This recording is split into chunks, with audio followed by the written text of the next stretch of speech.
Rain lashed against the windows. A lone figure, Eleanor Vance, stood on the steps of the grand old house. She had inherited it from a distant relative, a great-aunt she had never met. The house loomed above her, a Gothic monolith against the stormy sky.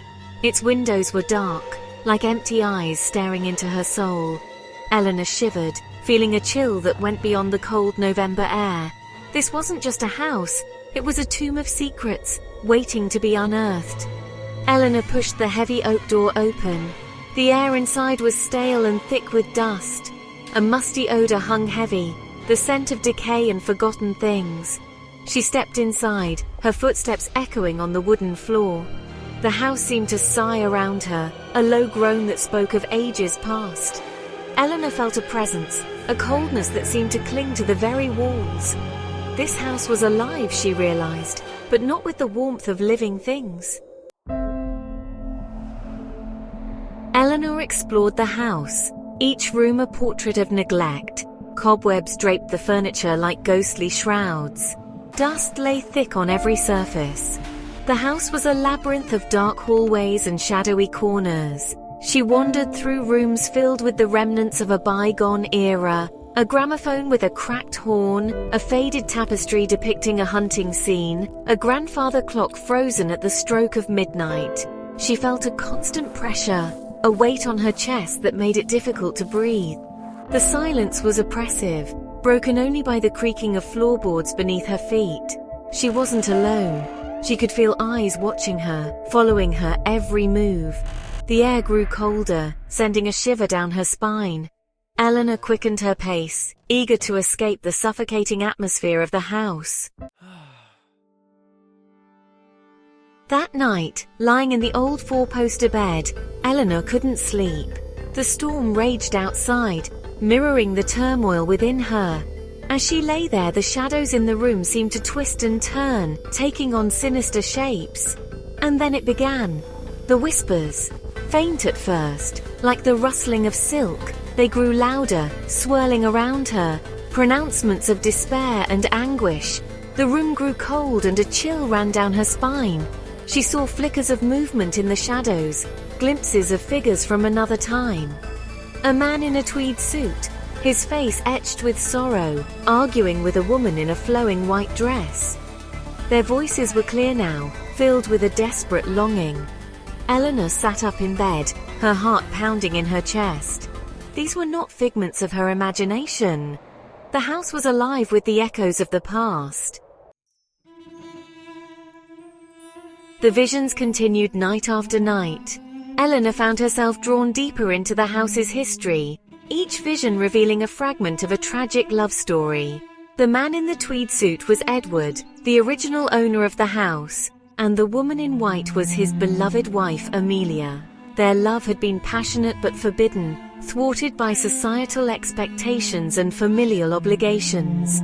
Eleanor felt their pain, their longing, their despair. The house was saturated with their emotions, the walls themselves imbued with the weight of their unspoken words and broken promises. Eleanor became obsessed with uncovering the truth, piecing together the fragments of their story like a shattered mirror.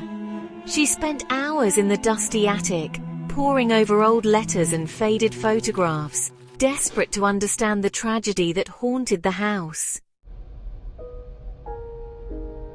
Eleanor realized she had become a bridge between two worlds, the veil between the living and the dead thin within the house's walls. She wasn't afraid of Edward and Amelia, she pitied them. They were trapped, their souls bound to the house by unfinished business. Eleanor felt a responsibility to help them, to free them from their torment. She consulted old books, her research leading her to the ancient art of spirit communication.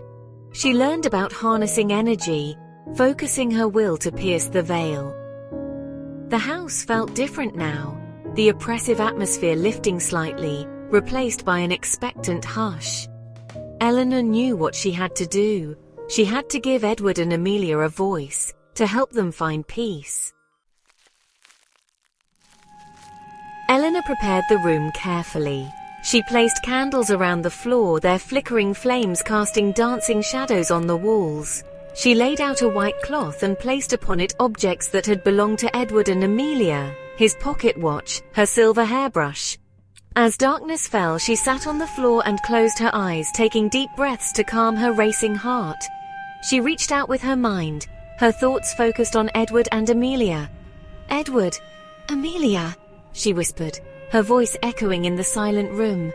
The air grew colder, and a breeze seemed to sweep through the room, stirring the flames of the candles. The shadows on the walls danced more violently, twisting and turning as if alive.